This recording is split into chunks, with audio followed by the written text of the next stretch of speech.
Hey everyone. So everyone really liked my Miyazaki pairings, and I don't know if this one will go over quite as well, but I also wanted to do Disney pairings. If you didn't know, Disney helped to do the English voiceover for Miyazaki, and all of the old Disneys everyone really loves and cherishes from their childhood. And that's why what Disney's doing right now is not going over so well. But we can't forget how amazing Disney used to be, and those movies are still around. So just rewatch those, is my opinion on the whole Disney thing. So I'm going to go through the old Disney and pair them with books. And just to remind you of kind of the rule, this is not like a one for one pairing. I'm not allowed to use the book that the movie is based on. It wouldn't make any sense anyway because Disney goes crazy and very Disneyfies books, so it wouldn't really make sense to anyway. Because none of the movies are like their books. And so I'm not going to be pairing them with books that are like their movies. I'm going to try to never repeat, but there's a lot of Disney movies, so we'll see how that goes. And my rules are that I have to own it. Um, I do have a couple of books on my Kindle that I didn't choose this time, but I might choose in the future. So just keep that in mind. It might be a Kindle book in the future. But yeah, so this is now what I'm going to do is I'm going to split it up by eras. If you know the Disney eras, I'll kind of go over them though. But I put the first two together because there wasn't a lot in silver. So the golden and silver eras are 1937 to 1967, and that is Snow White to Jungle Book. I did skip the Three Caballeros, and is it Melody Time? I think it is. I can't remember.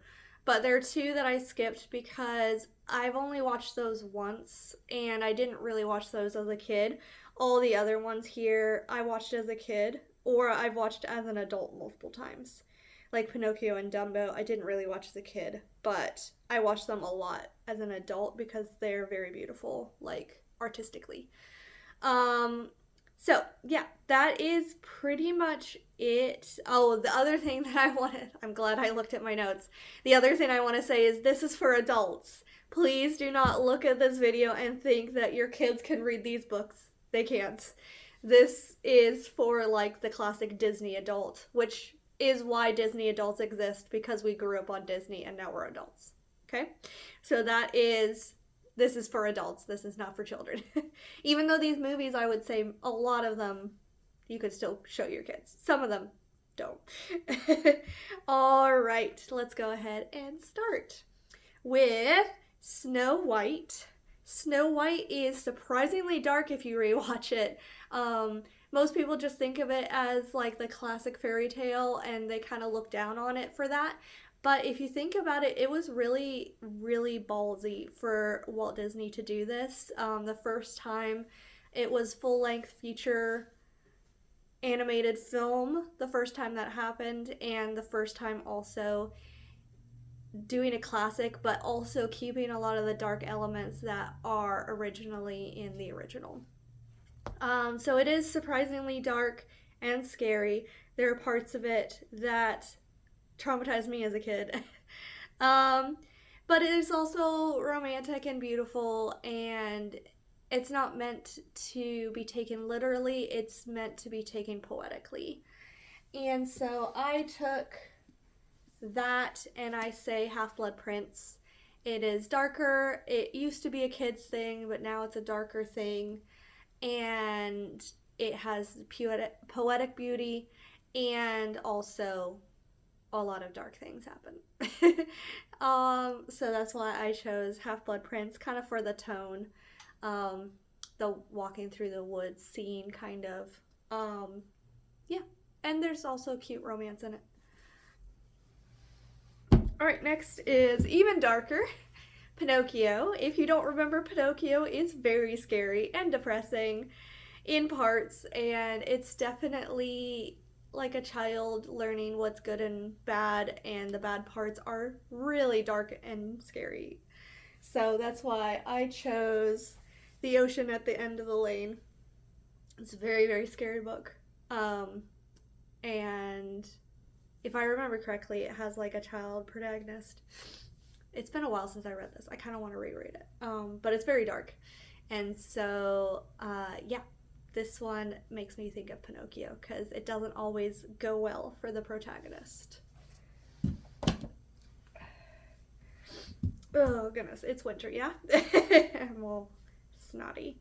Next is Fantasia. It's beautiful and poetic and artistic.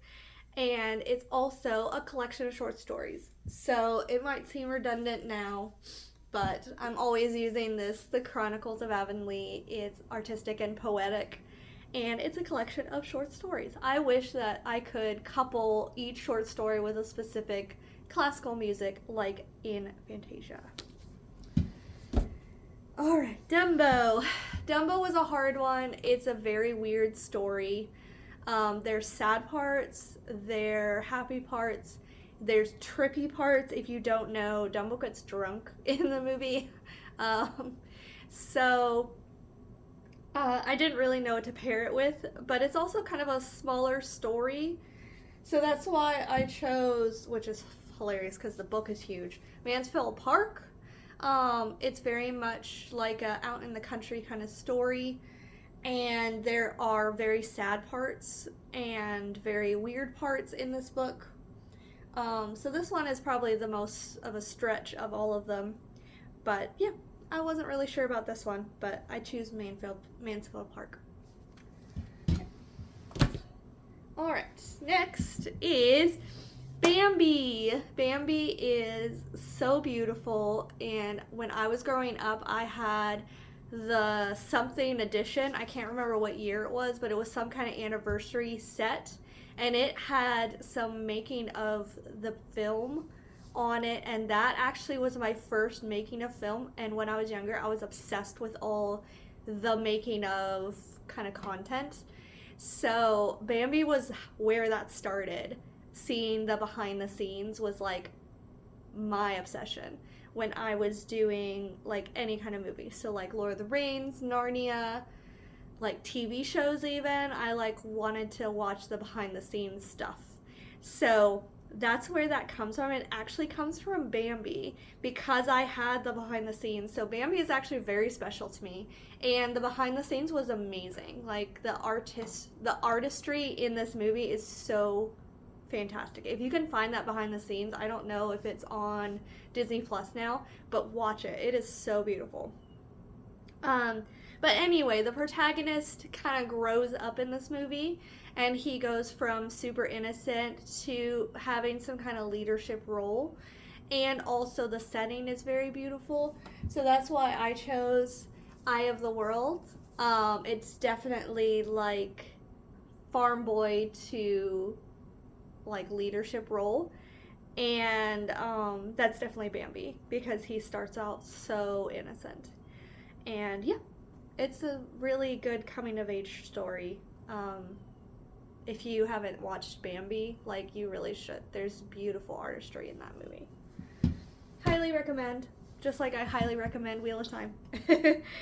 All right, next is Cinderella. People always bash Cinderella, but I love this movie. It's all about hard work and kindness, and how if you're kind to others, they'll help you when you're in trouble. And I just really love that as a message behind a movie. And I just like bummed that people just see like the surface level of this movie and not like the deeper points of it. But that's why I chose. I did it backwards. No. I did my stack backwards. Warbreaker.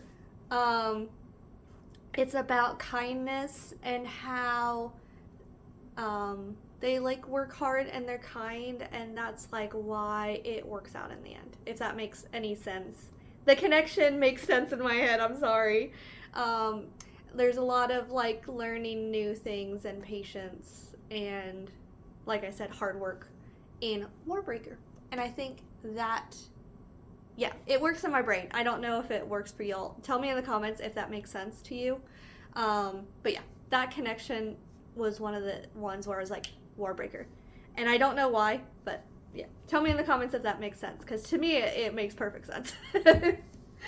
All right, next is Peter Pan. So now we're going into the Silver era. Actually, it might have been at Cinderella. I apologize.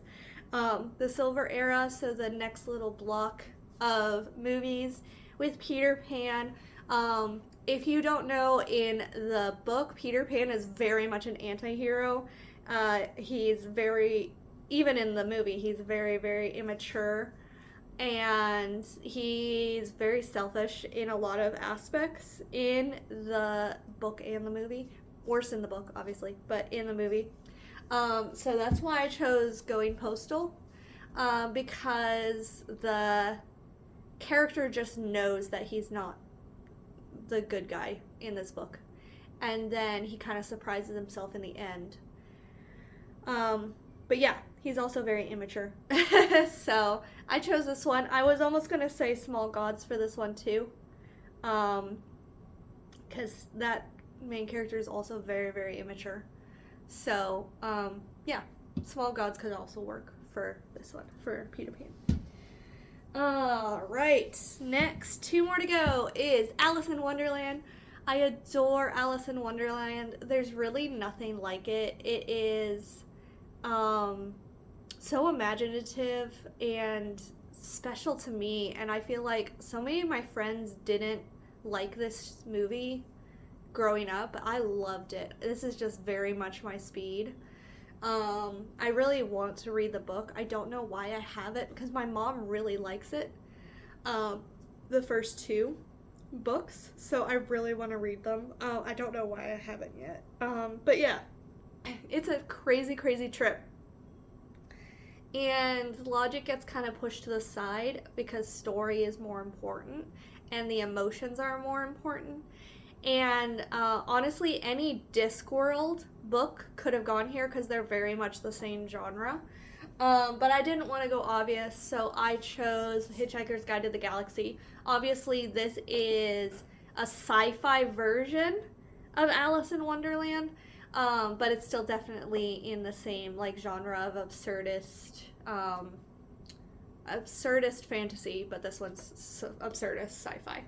But they're all kind of in the same category. So that's what I put for Alice in Wonderland. But again, any of the Discworld could also be that because it's kind of the same genre.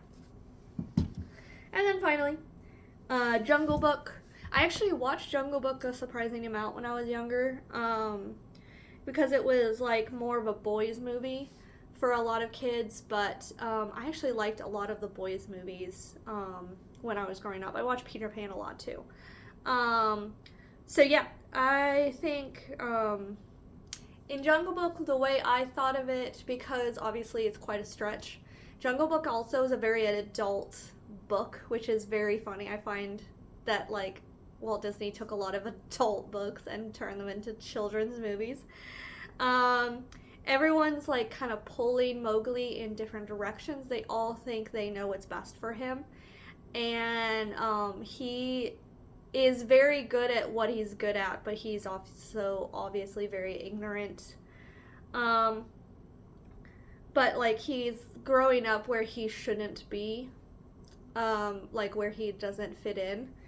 And so that's why I chose Mort. Again, a little bit of a stretch, but this character is kind of growing up in a like magical place where he doesn't really fit in and he's not supposed to be, so he's kind of causing problems.